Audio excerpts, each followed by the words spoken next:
Listen you guys, I'm not here to joke. This is what I intend to do in this short video. I'm going to try out my weird Caro-Kann against real human opponents on leeches in all common time controls. So I'll start with a 3-minute blitz match followed by a 2 minutes or a 2+1 bullet match, and then conclude with a 1-minute bullet match. So stay tuned and don't skip. To give you a heads up, here is how my weird Caro-Kann goes. After e4, I will play pawn to c6. If any of my opponents play d4, I will play d5.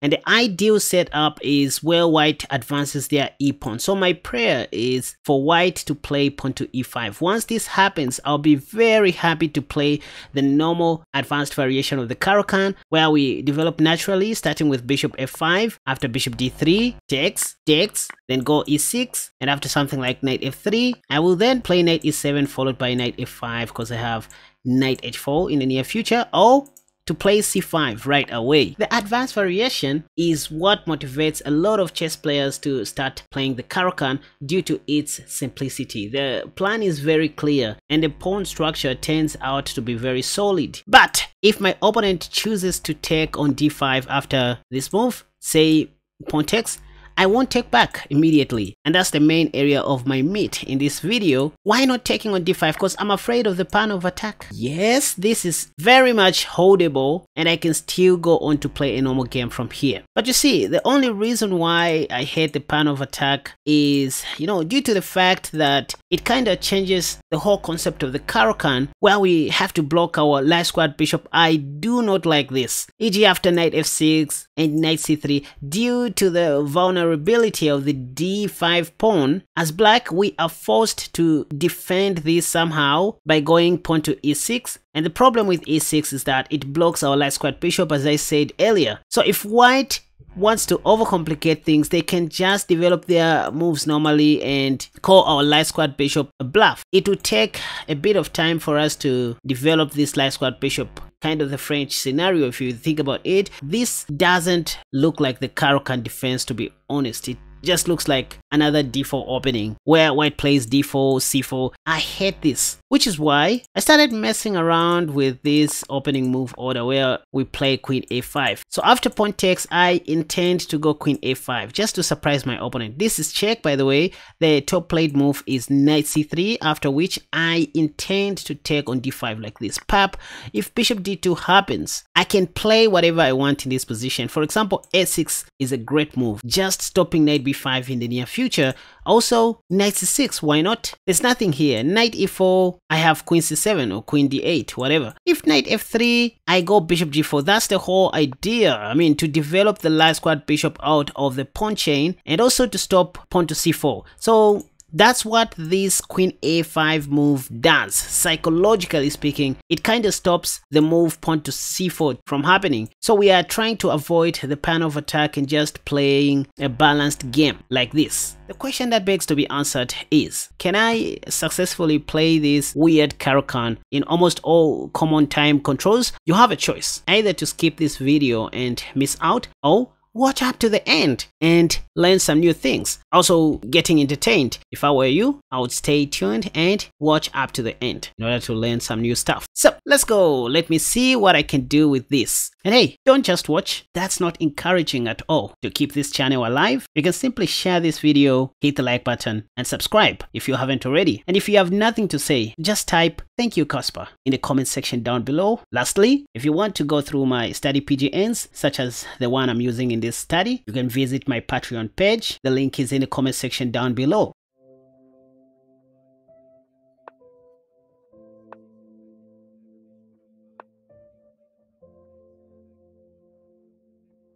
Now it is time to surprise my opponent with queen a5. So this is my weird Caro-Kann line that I have been experimenting recently. Bishop d2, there are a lot of things I can do. Knight c6, knight f6, s6, bishop f5 maybe. So it is up to me to choose which move I want to play in this position. I'm in love with a6. not just allowing knight b5 to happen in the near future, and also provoking pawn to b4. Yep. So now I can play queen back to d8.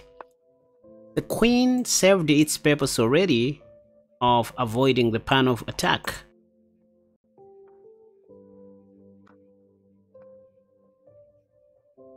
Queen f3, pawn to e6.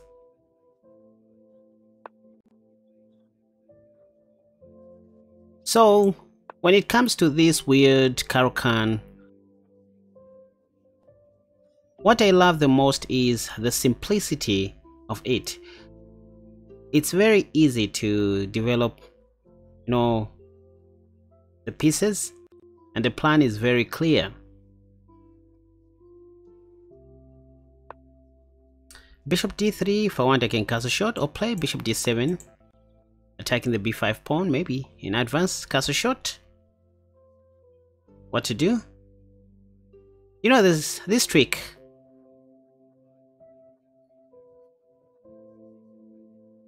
Let me just castle shot.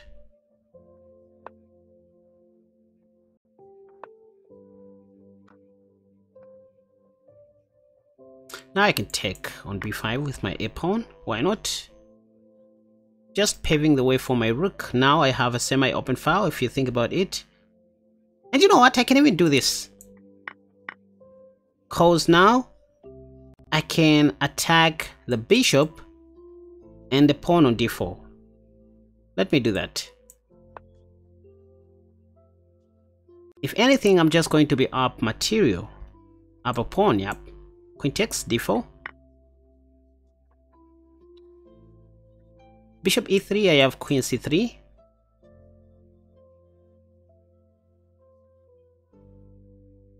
So you can see how flexible this opening response is. You better give it a try as soon as possible before many people learn about this.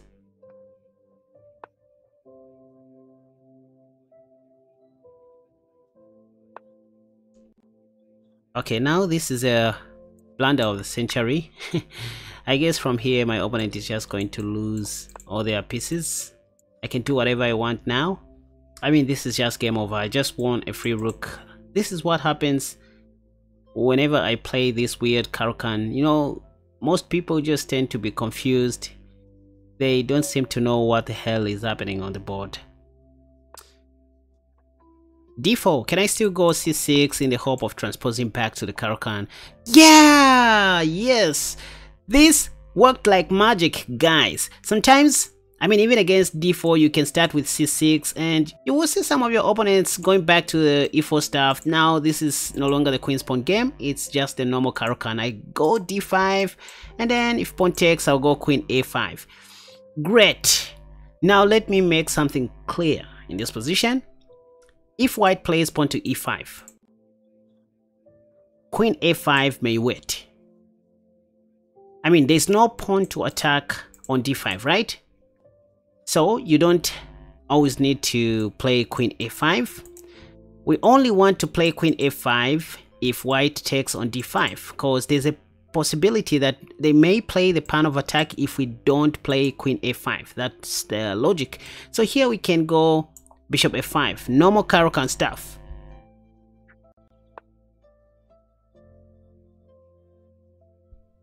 I bet I made myself clear. So here's how you play the Caro-Kann. Whenever you see bishop d3, just take to oversimplify the game. Queen takes, now you go pawn to e6 since you don't have a bad light squad bishop. Knight f3, now you go knight. Oh, by the way, I can play c5 if I want, kind of the French setup. But the natural move is to go knight e7. c3, now you put your knight on f5. Simple stuff. If pawn to g4, you always have knight h4. Castle shot by white, knight d7. c5 can wait. Simple development. I want to play bishop e7 next. Okay, knight b d2. If I want, I can play bishop e7. Oh, because of pawn to g4, why can't I play h5? Let me do that. So now it is obvious that white is not going to play g4. And I want you guys to remember this trick. Do you know that in this position, you can go pawn to g5 if you want, sacrificing. Oh, by the way, there is no bishop takes due to the misplacement of that knight. Yep. So there's a line where we sacrifice our g pawn like that, but it so happened that my opponent blocked their bishop.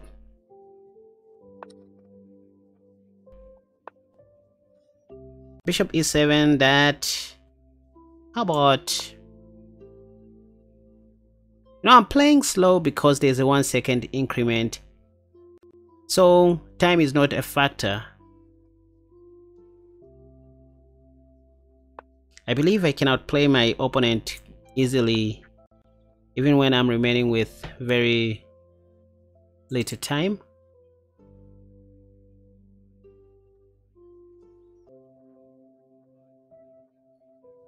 I have 3 seconds. Can I outplay my opponent from here? I want to play knight g6, given a chance. I mean knight f g6. Let's just take. Next, I might consider playing this move. In fact, let me pre-move. Yep. I'm going to lose my thing. Damn, I'm going to lose my rook. I'm just down an exchange, but I guess I still have some activity. It's hardly easy for white to do anything. Let's continue pushing. Oh, I forgot this move. Okay. Seems like I'm coming back into the game.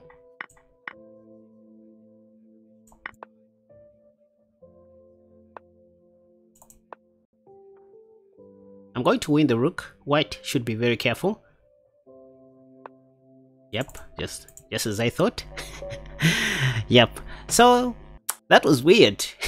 Anyway, okay, you know what? Now let's go berserk. Let's go down the ladder to see if I can still play this in bullet. Warning, if you will find the next game to be too fast, you can always and always slow down the video right here on YouTube, somewhere on the menus. Just check around. Or you can simply access the PGN files of these games via the link in the comment section down below. The first link that you see in the comment section, you click on that, and it will redirect you to my Patreon page where you can find all the PGNs for free and review the games. Still watching without subscribing? Come on.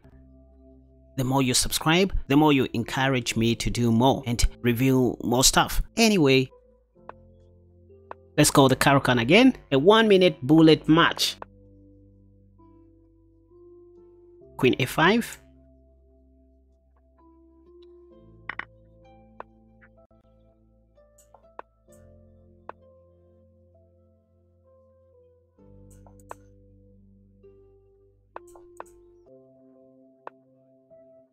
By the way, I should mention to say I'm playing against a 2900 rated player, so this is quite a strong player, strong opponent. If anything, I have 0 chances of winning. This could be any super grandmaster.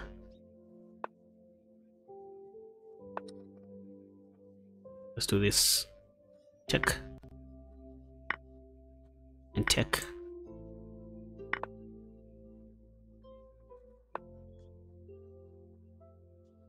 I'm going toe to toe with a very strong player, a 2900 rated player. Can I still make it?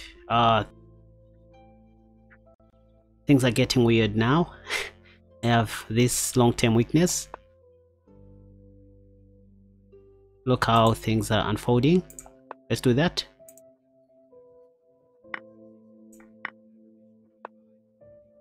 I think I just need to give up the rook. Nothing much I can do. The thing is, I can't trick this guy. Maybe I should have taken tick.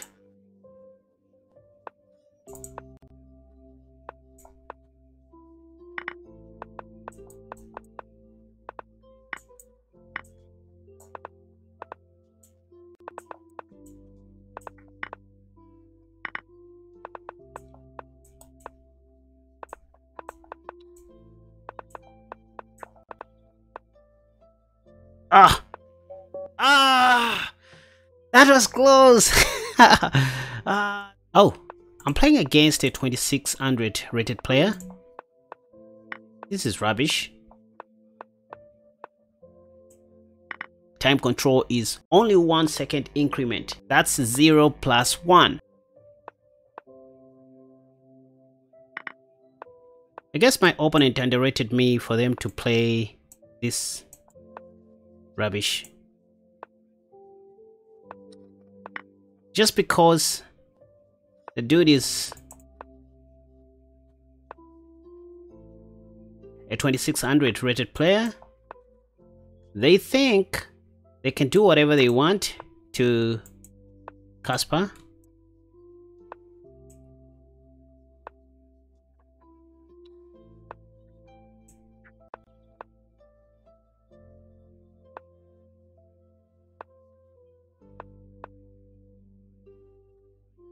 Here's a little trick, look. Now we win the queen. What was that? I thought we were going to see the Caro-Kann defense, and see what this dude did. King e2 on the second move just because they are rated 2600, or rather 2610. But anyway, even though this wasn't a perfect game, I guess you still learned 1 or 2 things. So what we demonstrate in bullet chess is number 1, tactical skills. Number 2, board vision. How well do you know your board? Number 3, pattern recognition. So sometimes we don't do much of the thinking, but we just kind of relate the structures that appear on the board. That's why if you analyze this on Stockfish, you'll find a lot of blunders from both sides. Like here, I played knight back to d7, like I didn't know what I was doing, really. I only came back to my senses somewhere around here when I played knight g4, as you saw, cause I mean, I started setting up this nasty trap. Right here is where I saw that I could win a free queen after sacrificing my rook. That was not just a rook sacrifice, by the way. Point is, if knight takes happened, I was going to take back with my rook. And after rook takes, I was going to play knight e3 check and win that queen. Although this was going to be very risky, by the way. I mean, 3 pieces, rook and 2 knights, that was too risky. By the way you support this channel is by joining one of our membership tiers on Patreon, or simply buying my courses at www.KaspaChess.com or on my Patreon page. That really helps.